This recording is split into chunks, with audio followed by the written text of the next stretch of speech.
예, 우리 기도하시면서 수요예배 드리도록 하겠습니다. 기도하겠습니다.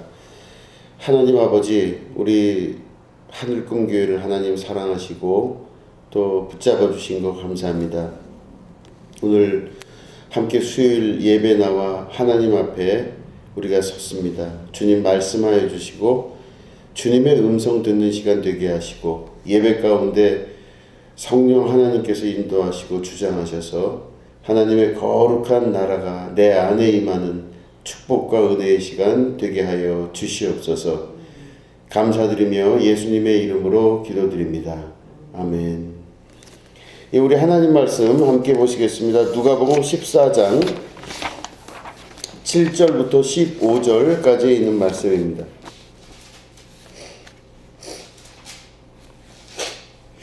예, 누가복음 14장 7절부터 15절을 우리 교독하도록 하겠습니다. 청함을 받은 사람들이 높은 자리 택함을 보시고 그들에게 비유로 말씀하여 이르시되 너희가 누구에게나 어린 잔치에 청함을 받았을 때에 높은 자리에 앉지 말라. 그렇지 않으면 너보다 더 높은 사람이 청함을 받은 경우에 너와 그를 청한 자가 와서 너더러 이 사람에게 자리를 내주라 하리니 그때 네가 부끄러워 끝자리로 가게 되리라. 청함을 받았을 때에 차라리 가서 끝자리에 앉으라. 그러면 너를 청한 자가 와서 너더러 것이여 올라 앉으라 하지니 그때야 함께 앉은 모든 사람 앞에서 영광이 있으리라. 무릇 자기를 높이는 자는 낮아지고 자기를 낮추는 자는 높아지리라. 또 자기를 청한 자에게 이르시되 네가 점심이나 저녁이나 베풀거든 것이나 형제나 친척이나 또한 이웃을 청하지 말라. 그런데 그 사람들이 너를 도로 청하여 내게 거품이 될까 하느라. 잔치를 베풀거든 차라리 가난한 자들과 몸 불편한 자들과 저는 자들과 맹인들을 청하라. 그리하면 그들이 갚을 것이 없으므로 내게 복이 되느니 이는 어린제에 구할 시에 내가 갚음을 받겠습니다 하시다. 함께 먹는 사람 중의 하나가 이 말을 듣고 이르되 무릇 하나님의 나라에서 떡을 먹는 자는 복되도다 하니. 아멘. 예, 오늘 갚지 못할 자들에게 라는 제목 가지고 함께 말씀을 나누도록 하겠습니다. 본문은 우리가 너무 잘 알고 있는 말씀입니다.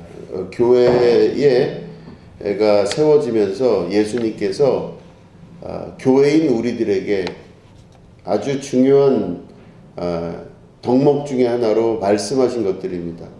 제발 높은 자리에 가지 마라. 이게 예수님 말씀이세요. 오늘 말씀 보면 어느 잔치에 이제 사람들이 청함을 받았는데 사람들이 와서 보니까 다 높은 자리에 자꾸 앉으려고 사람들이 하는 걸 보게 된 겁니다.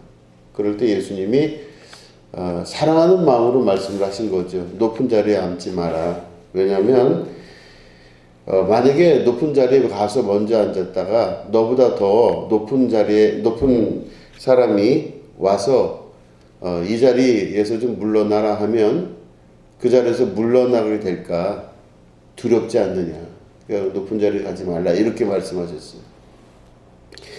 그러니까 이게 바로 교회에게 하시는 말씀입니다. 교회는 높은 자리에 가지 않도록 사람들을 독려하고 낮은 자리에 갈 수 있도록 만들어야 됩니다. 근데 제가 어린 시절부터 교회를 쭉 신앙생활을 이제 해오고 자라나면서 볼 때 교회는 높은 자리를 만들어서 높은 자리에 그 사람을 앉힙니다. 일반적으로 그런 교회에서 전 자라났어요. 높은 자리에 사람을 이제 자리를 만들어 놓고 그 자리에 앉혀서 그 자리에서 그 사람이 헌금도 많이 하고 뭐 여러 가지 다 할 수 있도록 제반 여건들을 만들어 놓습니다. 그래서 뭐든지 돈이 많은 자, 권력이 있는 사람, 또 뭐 여러 가지 좋은 조건이 있는 사람들을 그 위에다가 앉혀놔요.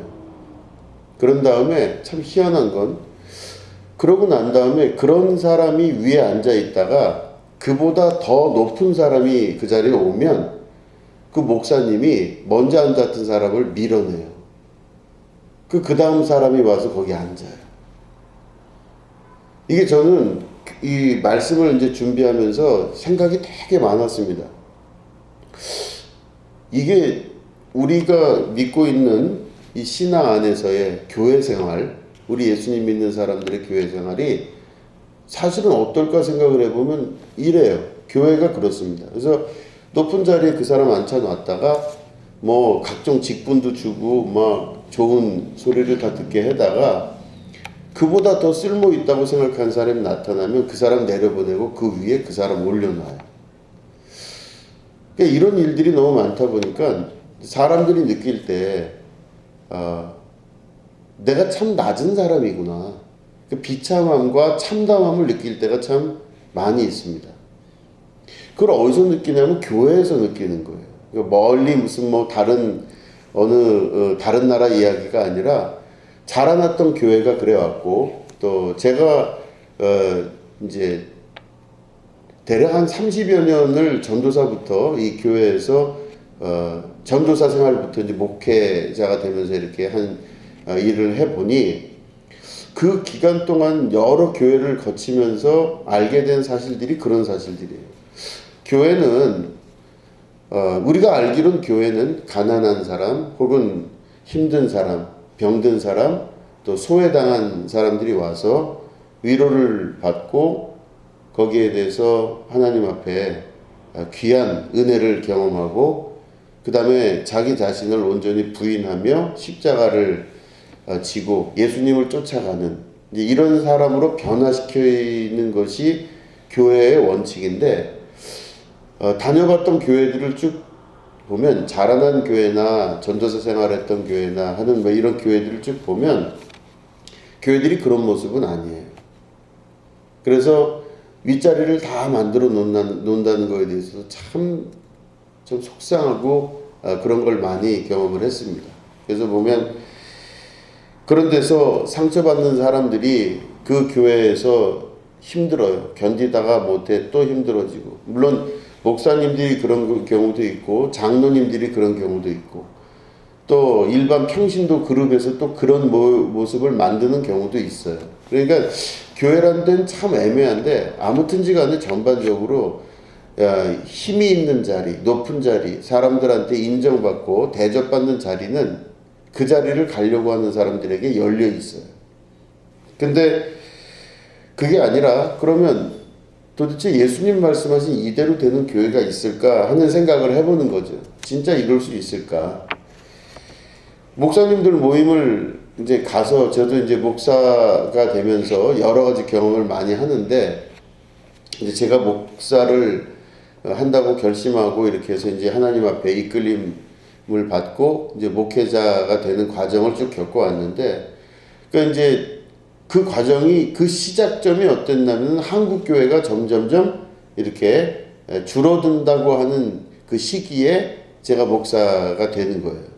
그러니까 막 부흥했던 시기, 뭐 1970년대 후반, 그래서 80년대 막 대규모로 부흥을 하고 뭐 건축의 붐이 일어나고 뭐 그러다가 하다가 이제 어디로 가냐 세계선교로 나갔죠. 이제 이런 일반적인 교회의 성장세의 목사가 된 게 아니라 교회가 점점점 기우는 시기에 목사가 되는 거예요. 참 여러 가지 생각이 많이 들었습니다.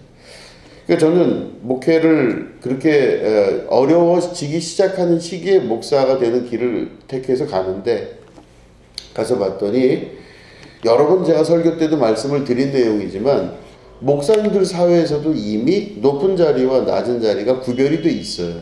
그래서 제가 시골 교회로 목회를 나가서 그 안성 지방에 이렇게 이제 목회자들끼리 모임을 갖습니다. 그러면 교역자 회의를 하고 그 교역자 회의를 한 다음에 이제 회의 끝나면 식사 이제 교회에서 제공을 해주시면 그 식사를 같이 이제 하는 거죠.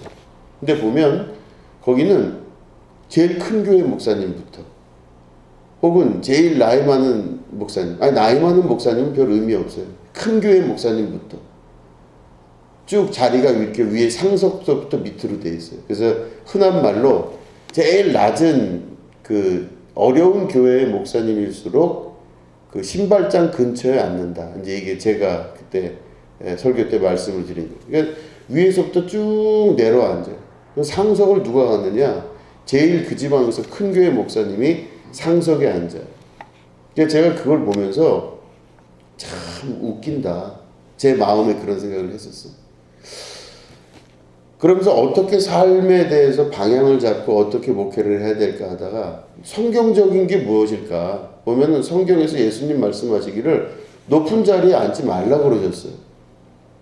그 제가 의도적으로 이제 그 목회를 나간 다음에 이제 점점점 교회가 좀 성장하고 커지기도 하면서 이제 그 교회의 그 성장 속도에 맞춰서 교회가 좀 커지면은 맨 신발장에서부터 있다가 이제 한 중간 정도 이상 가는 이제 그런 사람으로 제가 바뀌게 됐어요.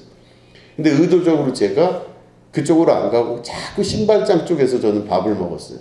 뭘 할 때도. 그 누가 그래요. 굳이 그렇게까지 그럴 필요가 있냐. 아니 사람이 때가 되면은 또 위로 올라갈 수도 있고 하는 거지. 그럴 필요가 있냐 그러는데 아주 그게 싫었어요. 그래서 의도적으로 점점 밑으로 가서 더 앉고 가장 사람들이 그 원치 않는 자리 쪽으로 자꾸 갔어요. 그래서 그런 일들을 이제 반복을 했습니다. 그러니까 굳이 그럴 필요까지 있냐. 그런데 제가 좀 예민했었던 건지 하여튼 그건 좀 그랬습니다. 그래서 사람들의 이 그 교역자 회의 때 느껴졌던 그런 감정들이 굉장히 심했었어요. 그런데 이제 이렇게 될 때 왜 이게 그럴 수밖에 없었느냐. 그러니까 제가 자라난 교회에 대해서 말씀을 드렸지만 그 자라난 교회도 구조가 분명했습니다. 돈 많고 잘 살고 또 생긴 게 멀쩡하게 잘생겼거나 뭐하는 사람들은 대접을 받고 그렇지 못한 사람들은 대접을 못 받았어요. 그건 실제적인 겁니다. 그래서 여러 이야기들이 막 그 안에서 나오면서 그때는 그래도 순수하게 신앙생활 하려고 하는 그 의도들이 있었기 때문에 그래도 그 믿음으로 잘 버텨나가면서 신앙생활을 했었지. 근데 저는 그 교회만 그런 줄 알았어요. 그 교회만 그런 줄 알았는데 독일로 유학을 갔는데 보니까 독일 교회에 있는 그 목사님 사모님도 그렇게 크게 다르진 않았어요.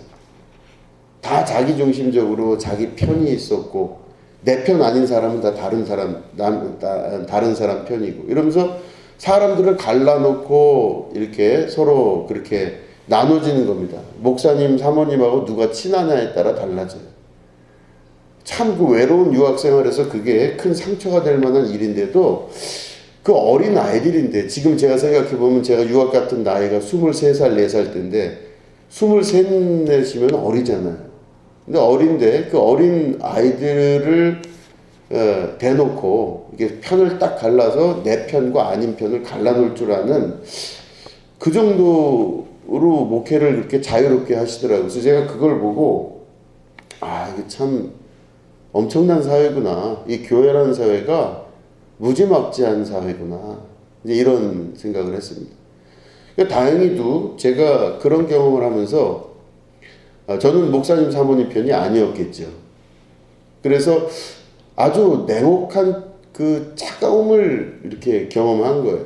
그렇게 하면서 사람에 대해서 보는 눈이 달라지기 시작했습니다. 그렇구나. 이게 저는 목사님들은 의례껏 낮은 자리에 먼저 앉으시고 겸손하고 이렇게 하는 줄 알았는데 그게 아니라 제일 높은 자리, 제일 윗선, 제일 괜찮은 사람들하고만 어울려서 괜찮은 밥을 먹고 아주 그런 생활을 하는 것들을 많이 옆에서 보면서 이게 문제가 많구나 하는 생각을 문제의식을 가지고 이제 한국으로 돌아오게 됩니다.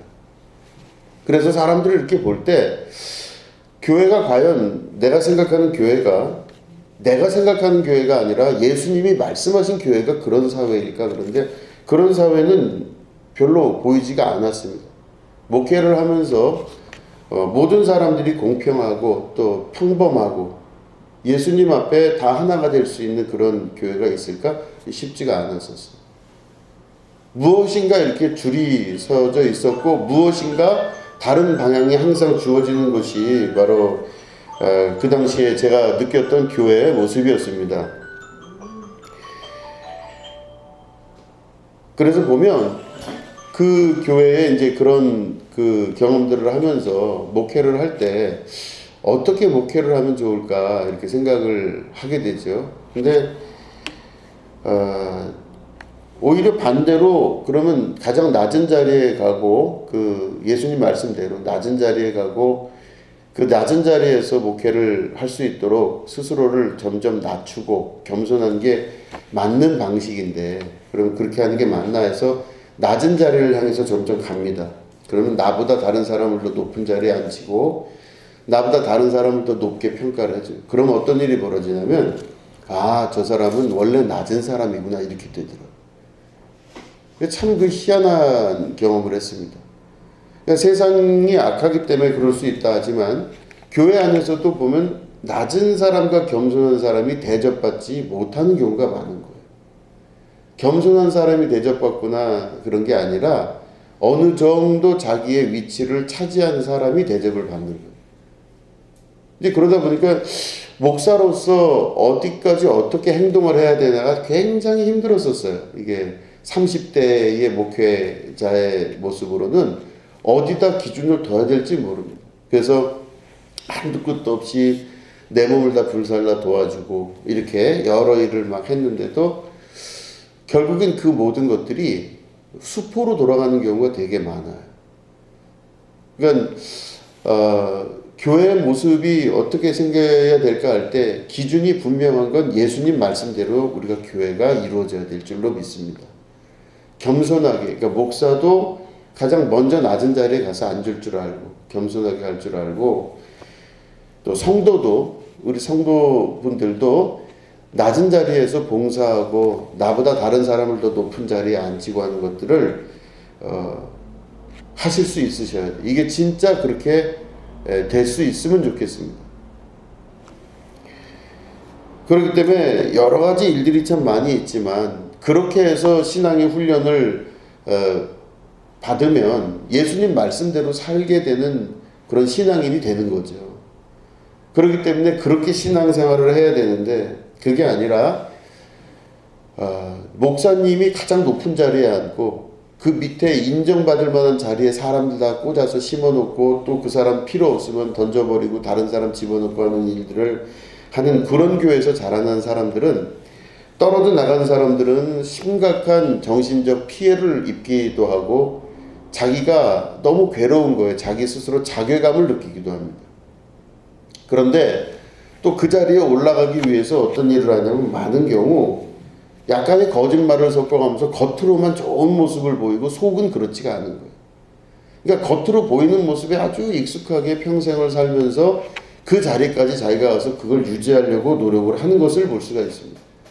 그러니까 교회가 어떻게 되냐면, 이제 제가 봤던 교회는 교회 다니는 사람들 안에서 보면 굉장히 그냥 뭐 굉장히 서로 잘하는 것 같은데 밖으로 나가면 하나도 빛과 소금이 안 돼요. 밖에서 보면 아무렇지도 않은데 그런 사람이 아닌데 교회 안에서만 그 행동을 하면서 높은 자리에 올라가는 일에 익숙해진 사람들이 많더라는 것입니다. 그러니까 교회는 세상과 점점 멀어지게 돼요. 그러니까 밖에서는 별거 없는데 교회만 오면은 뭔가 대단한 사람처럼 인정을 받는 사회가 되고 말았다는 것입니다. 그러니까 거짓말이 익숙한 사회가 된 것이죠. 근데 그런 교회들을 계속 겪어왔어요. 많이 겪어오고 주변에 그런 사람들을 많이 만나게 됩니다. 그래서 오늘 말씀 이렇게 보면서 이게 깊이 있게 무슨 얘기를 할 수 있을까, 이 말씀 안에 예수님 말씀 볼까. 근데 보면은 예수님 말씀이 그거 그대로예요. 오늘은 이 말씀을 막 원어적으로 해석할 필요도 없어요. 이 말씀 그대로입니다. 제가 경험했던 교회와 말씀에서 비춰지는 교회가 어떤 교회일까 할 때 현대 교회에서 제가 만났던 많은 그런 교회들은 제대로 된 정확한 교회는 아니다 싶은 교회가 많았습니다. 그렇기 때문에 제가 목회를 하면서 제대로 된 교회를 정말 그 제대로 된 교회, 그 뭐냐면 말씀대로 이루어지는 교회입니다. 예수님 말씀이 낮은 데로 가라 했으니 목회자부터 해서 다 낮은 데로 갈 수 있는 교회가 제가 생각하고 있는 정말 귀한 교회라고 볼 수가 있습니다. 저는 악한 교회가 말이 되나 모르겠지만 이 보면 나의 힘듦과 어려움을 교회 와서 증명받을 필요는 없잖아요. 힘들고 어려운 사람이 교회 나오면 위로가 되고 그 사람을 일으켜주고 새 사람이 되게 만드는 게 교회인데, 그게 아니라 그 사람이 교회 나옴으로 말미암아 자기가 너무 부족한데 부족한 걸 교회에서 증명받을 필요는 없잖아요. 계속 교회에서 그걸 증명해주고 당신은 못난 사람이다, 당신은 안 좋은 사람이라는 걸 증명받을 필요가 없잖아요. 근데 교회가 그런 식으로 돌아가는 거예요. 아마 그 원인을 찾아보자면 교회가 아마 그 서로 70년대, 80년대 경쟁적으로 이렇게 선교를 하면서 건축에 대해서 문제가 있었기 때문에 그렇다고 봅니다. 그러니까 건축하려면 헌금이 있어야 되고, 건축 헌금을 모으려고 하니까 돈이 많은 사람들이 많은 헌금을 내는 게 좋았던 거겠죠. 그러면 건축도 하고 성장도 하고 또 교회 건축을 해놓으면 많은 사람들이 또 거기 몰리고, 이런 교회의 계속적인 그 순환이 선순환처럼 보여지면서 교회를 운영하는 방식에 대해서 계속 그런 식으로 역사가 이루어졌던 것 같습니다. 그러다 보니까 교회에 나오면서 그런 부분에 대한 진짜 진실로 하나님 말씀과 그 뜻에 따라 자기 인생을 십자가 앞에 내려놓고 이제는 내 뜻대로 안 살고 주님 뜻대로 살기로 했네. 그러면 주님 뜻이 뭔 줄 알아야 되잖아요. 그죠? 내 뜻 버리고 주님 뜻대로 살기로 했는데, 주님 뜻은 바로 뭐냐면 오늘 읽은 말씀이에요. 높은 데로 앉지 마라. 낮은 데로 가라. 이 말씀이세요. 근데 사람들이 교회 안에서 높은 데로 가고 싶은 욕심이 생기는 거예요. 다 높은 데로 가고 싶습니다. 근사한 곳으로 가고 싶은 거예요. 근데 주님 뜻대로 살기로 했네 하는데 주님 뜻을 잘 모르고 주님 뜻하고 상관이 없이 교회가 운영이 되고 있는 거예요. 건축하려고 하니 필요한 사람들이 그렇고, 또 뭐 세계 선교를 하려고 하니 또 선교를 하려면 돈이 필요하니까 돈 있는 사람이 필요로 하고, 이게 그렇게 돌아가다 보니까 교회가 그런 식으로 구조적으로 이루어질 수밖에 없었다는 것입니다.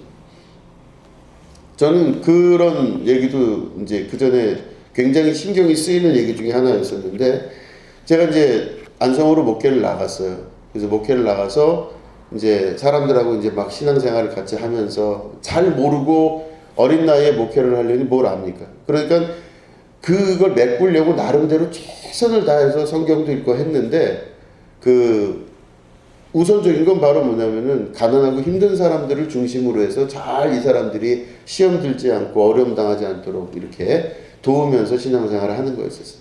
열심히 일을 했습니다. 목회를 했어요. 그런데 어디서 이제 시골에 있으면요, 얼굴이 이렇게 그냥 서 있어도 까맣게 타요. 아무것도 안 했는데 얼굴이 시커멓게 변해요. 그 시골에 아마 햇볕이 좀 강해서 그런가 보죠. 그래서 밖으로 돌아다니지도 않았는데도 그렇게 얼굴이 시꺼매져요. 그래서 이제 교회와 사택이 이렇게 붙어 있는데, 이제 교회 사무실로 들어가서 혼자 이제 말씀 읽고 이렇게 이제 신앙생활하고 사람들하고 이렇게 예배를 드리고 하는데, 근데 도시에서 오신 이제 어떤 분들이 계세요. 그분들이 와서 이제 막, 이 교회에 이렇게 있는 거 너무 감사하다 그러면서 막, 근데 저 사람들은 참 깨끗하고 나는 뭔가 좀 이렇게 시커멓다 이런 생각을 했었거든요.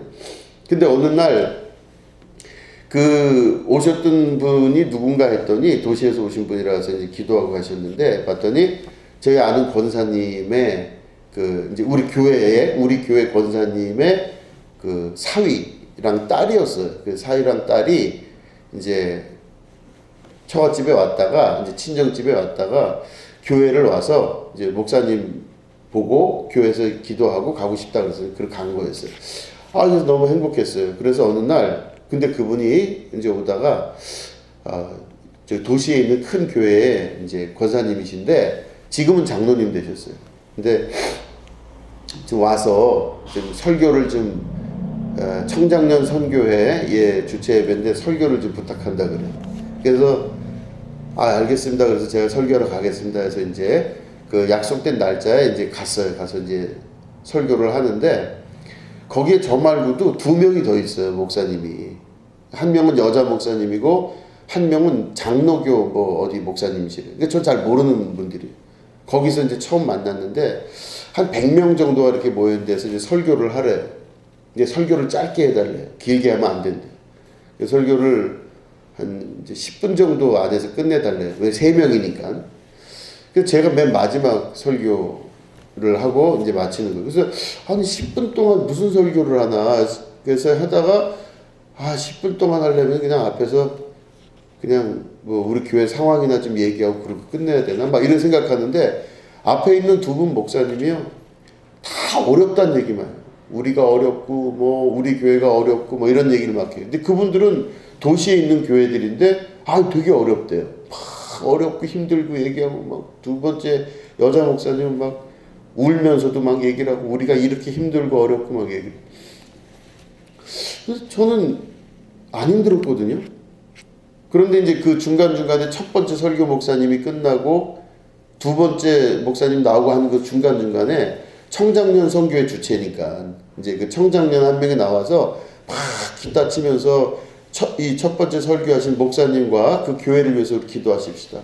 근데 뭐라고 이렇게 얘기를 하냐면 너무너무 불쌍하고 안타까운 이 목사님, 너무 불쌍한 목사님을 위해서 기도하십시다. 그런데 막 하는데 제가 긴장이 되기 시작하는 거예요. 그럼 나도 불쌍한 목사인데 왜 내가 이렇게 불쌍한 목사가 아닌데 이렇게 불쌍한 목사라고 그럴까?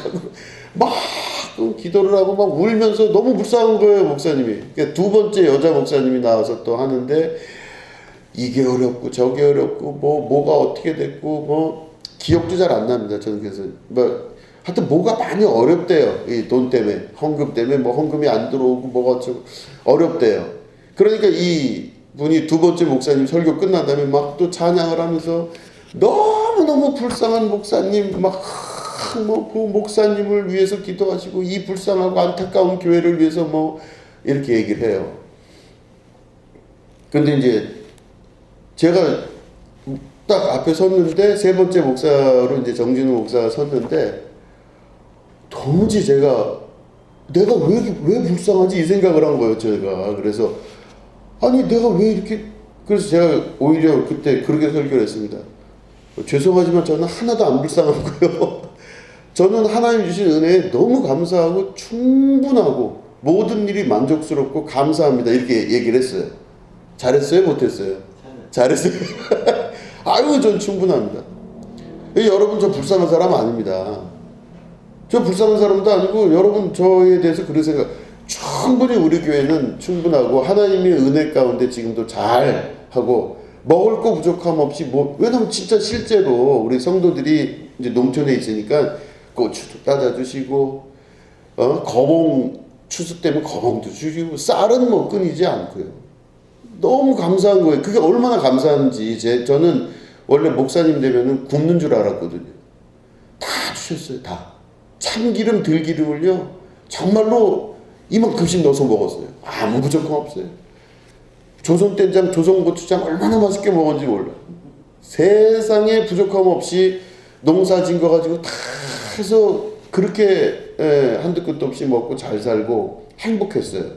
그런데 앞에 나가서 그런 도시교회에서 초빙을 하고 설교를 하는데 불쌍한 목사님 도와달라는. 그래서 이제 저는 안 불쌍하다고 얘기를 그게 설교예요. 10분 동안 할 수 있는 얘기가 나는 안 불쌍하다. 그 얘기를 하고 있다가 기도하려고 하는데 기도도 안 나와요. 너무 답답해서. 그래서 대충 끝나고. 그러니까 제가 안 불쌍하다고 그러니까 교회 분위기가 어떻게 됐냐면 조금 전까지 첫 번째, 두 번째 목사님이 불쌍한 목사님 둘이 있을 때 막 통성으로 기도하고 울고 불고 난리가 났었거든요. 근데 제가 설교하고 난 다음에는 싸늘해졌어요. 안 불쌍한 목사님이 올 줄은 몰랐던 거죠. 제가 그때 나오면서 저도 부끄럽고 뭐 어떻게 해야 될지 몰라갖고 이제 인사를 하고 차를 몰고 막 나오는데 저한테 수고하셨다고 이제 돈을 주신대요. 안 받겠다고 그러고 막 나오는데 막 안 받겠다니까 그러지 말라고 막 오면서 창문에다가 던져놓고 그래서 제가 그 창문 이제 차에다 이렇게 넣으니까 이제 오른쪽에 있는 조수석에 그 봉투가 있잖아요. 저걸 어떻게 해야 되나. 그러면서 이제 그걸 갖고 오는데 생각이 굉장히 많이 들었어요. 아주 머릿속이 복잡했어요. 그래서 제가 오면서 그 목회에 대해서 또 목사에 대해서 그리고 교회에 대해서 생각을 해본 거예요. 왜 목사님들이 불쌍한 목사님들이 됐을까? 갑자기. 그럼 나는 평생 이 길이 불쌍한 길인데 남들한테 위로를 주기 위해서 내가 불쌍하게 살아야 되나? 이런 생각을 막 하면서 막 복잡했어요. 막 그날 이제 집에 와가지고 잠을 못 자겠더라고. 약간 억울하기도 하고 분하기도 하고. 그래서 목사로서의 정체성을 이제 바로 잡아야 되겠다 하는 생각을 한 겁니다. 돈 문제에 있어서 하나님 앞에 내가 당당할 수 있어야 되겠다. 내가 누구한테 불쌍해서 돈 받는 사람 아니라는 것을 명확하게 하고 넘어가야 되겠다. 그러니까 그때부터 마음속에 각오를 하는 거예요. 절대로 어떤 일이 있어도 내가 먼저 누구한테 얘기를 안 한다. 하나님께서 알아서 처리해 주실 걸 정말 믿고 믿음으로 내가 살아가겠다. 그러니까 이제 정리를 한 겁니다. 뭐냐면 정진우 목사가 목사가 된 이유는 막 사람들로부터 뭐 가난한 목사라서 뭐 이걸 받기 위해서 그런 게 아니에요. 어떻게 보면 사람들 안에 누구를 돕고자 하는 그런 이제 일들이 있죠. 좀 돕고 싶다. 그럼 불쌍한데 우리 목사님 돈도 없는데 돕게, 이게 아니에요. 정진우 목사가 될 땐 예수님 말씀을 믿고 그 말씀에 따라 살려고 결심한 사람이에요. 그렇기 때문에 그 길이 비록 가난하더라도 혹은 핍박이 있다 할지라도 누구로부터 좀 욕을 먹는다 할지라도 누가 침뱉음을 누군가로부터 당한다 할지라도 누가 돌팔매질을 한다 할지라도 내가 꿋꿋이 내 십자가 메고 그 길을 걸어갈 수 있는 사람이 목사다. 이런 결심을 한 거예요. 그러니까 나는 불쌍한 사람이 아니에요. 물론 외부에서 볼 때는 십자가 메고 올라가는 목사를 보면서 저 목사가 경제적으로도 불쌍할 수도 있고 뭐 돌을 맞으면 돌로도 불쌍할 수도 있겠죠. 뭐 피 철철 흘리고 욕 먹고 그럼 불쌍할 수도 있겠죠. 그러나 그게 내가 택한 길이기 때문에 예수님 가신 길이기 때문에 그 길은 부끄러운 길이 아니에요. 그 길은 내가 그걸 먼저 택함으로 말미암아 그 뜻이 뭐냐면요. 내 뜻은 저는 제 뜻이야 뭐 돈 잘 벌고 잘 살아갖고 떵떵거리고 남 도와주고 남보다 높은 자리에 올라가서 사람들을 이렇게 다루고 이런 사람이 되고 싶은 거겠죠. 내 뜻은. 근데 그거 안 하고 주님 뜻 따라 살기로 결정했기 때문에 내가 누구로부터 그런 식의 소리를 듣는 것이 아니라 예수님 뜻에 따라 사는 목사님이구나. 이걸 듣는 거예요. 그게 맞는 거죠. 그러니까 목회자들의 기본적인 그 마인드가 바로 예수님 뜻에 따라 사느냐 안 사냐, 거기에 내가 고집이 있느냐 없느냐가 굉장히 중요한 문제가 저에게는 되었던 겁니다. 그래서 그런 교회를 세우기 위해서 또 그런 목회를 하기 위해서 최선을 저는 다하는 거예요. 돈 없는 사람을 무시하고 돈 있는 사람 더 인정받거나 누가 좀 괜찮은 사람이라서 그 사람 먼저 대접하고 이 사람을 하대하거나 그런 문제가 아니라는 겁니다. 똑같이 주님 앞에서 그 일들을 해나갈 줄 아는 사람이 될 때 비록 여러 가지 문제가 생기고 어려운 일이 생긴다 할지라도 그런 것들을 능히 감당해 나갈 수 있겠는가. 이게 예수님 뜻하고 맞나? 맞다는 겁니다. 그렇기 때문에 어떤 위기의 순간이 온다 할지라도 예수님 말씀에 비춰봤을 때 제대로 하고 있나 하는 것들이 그 기준에 맞춰봤을 때 맞는 거예요. 의외로 교회에 거짓된 사람들이 많이 있습니다. 교회에 거짓말하는 사람 많아요. 겉으로만 그렇고 속은 그렇지 않은 사람 훨씬 많습니다. 교회에는 나름대로 상석이 존재하기 때문에 윗자리로 올라가고 싶은 사람 많아요. 그렇기 때문에 교회에서 윗자리 차지하고 싶기 때문에 자기가 겉으로 보이는 모양과 이런 거에 신경 쓰고 사는 사람은 엄청나게 많습니다. 그런데 예수님 뜻하고 그걸 비춰봤을 때 그 사람이 진짜 예수님 뜻에 합당하고 맞는 사람인가? 진짜 맞는 사람은 쉽지 않은 길을 선택할 거예요.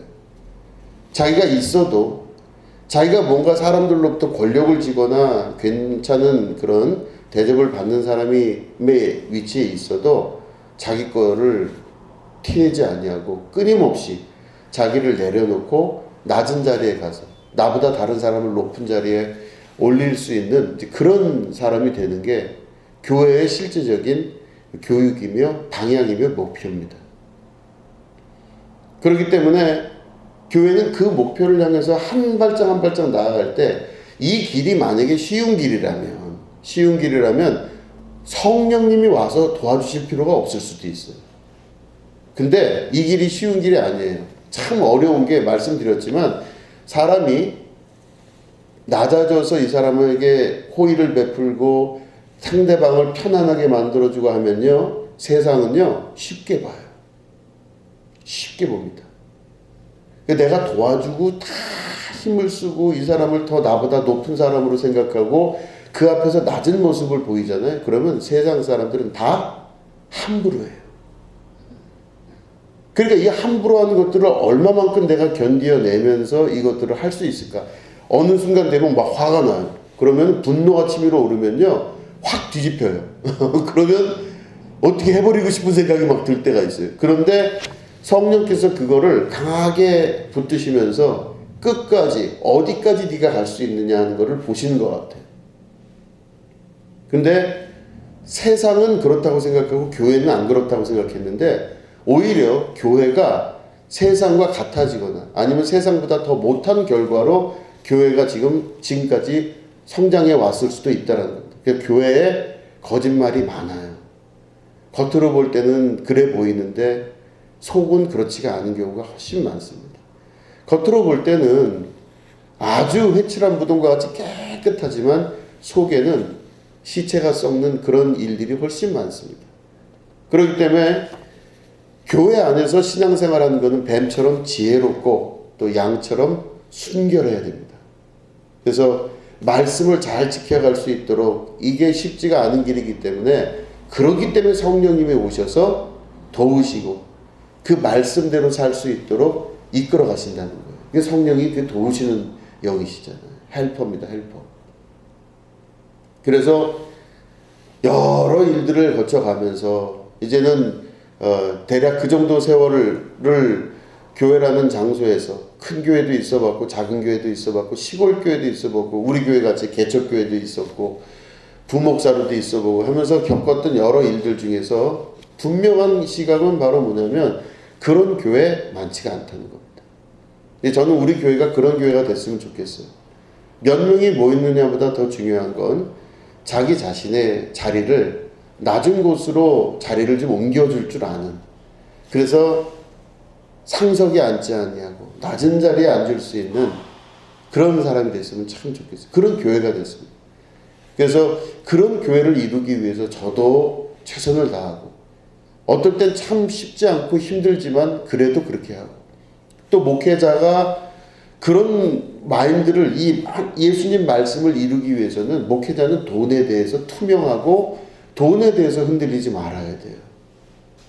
목회자는 또 거기에 여러 가지 유혹되는 면들에 있어서 그런 유혹되는 면에 투명하고 거기에 끌려다니지 말아야 됩니다. 무슨 자리, 무슨 위치, 어디에 연연하지 않도록 정말로 독할 정도로 목회자는 자기 자신 안에 주님만 바라보고 나갈 수 있는 용기와 또 힘이 있어야 돼요. 그러니까 저는 그렇게 살고 싶고 그렇기 때문에 주님께서 저를 도와주시길 원해요. 속에서 불끈불끈 올라올 때가 있거든요. 이 생각 저 생각 복잡할 때가 있어요. 그런데 그때마다 우리 예수님께 다시 기도합니다. 예수님 저를 도와주십시오. 예수님 말씀이 맞다는 것을 삶을 통해 증거해내야 되지 않겠습니까? 어떤 목사님들처럼 마지막 말미에 그토록 나쁜 소문을 듣고 나쁜 결과로 맺어지는 게 아니라 주님의 말씀이 옳습니다라는 것을 삶을 통해 증거하고 살고 싶습니다. 제가 그렇게 기도를 해요. 그죠? 바른 기도죠? 그래서 예수님 앞에 기도해서 주님의 영이신 성령께서 저를 도와주셔서 이거를 지킬 수 있도록 도와주십시오. 다른 것보다 이거를 지킬 수 있도록 말씀이 옳습니다. 그래서 낮은 자리에 가더라도 이게 예수님 말씀이 옳습니다라는 것을 증명할 수 있는 그런 교회가 되기를 원합니다. 그런 목사가 되기를 원합니다. 이렇게 저 기도해요. 저는 여러분들에게도 이거를 권해드립니다. 여러분들도 낮은 자리가 쉽지 않지만 그 자리로 가셔서 예수님 말씀이 옳음을 증거하고 증명할 수 있는 주님의 말씀은 언제나 옳습니다. 이걸 삶을 통해서 증거하여 나가실 수 있는 여러분 되시기를 주님의 이름으로 축원합니다. 기도하겠습니다. 하나님 아버지, 예수님 말씀은 높은 자리에 가지 말고 낮은 자리에 가라고 그러셨습니다. 낮은 자리에 감으로 말미암아 예수님 말씀이 옳다는 것을 삶 전체를 통해 증명하게 하여 주시옵소서. 주님의 거룩한 교회를 이루어 주시고 이 하늘금 교회를 통하여서 예수님 말씀이 실제이며 맞는 말씀이라는 걸 증명할 수 있는 축복의 교회 될 수 있도록 인도해 주시고, 우리 성도 한 분 한 분이 이런 일들을 통하여서 하나님의 나라를 다 소유하며 천국이 내 안에 있다고 하시는 주님의 말씀이 이루어지는 축복의 백성 될 수 있도록 도와주시옵소서. 감사드리며 예수님의 이름으로 기도드립니다. 아멘.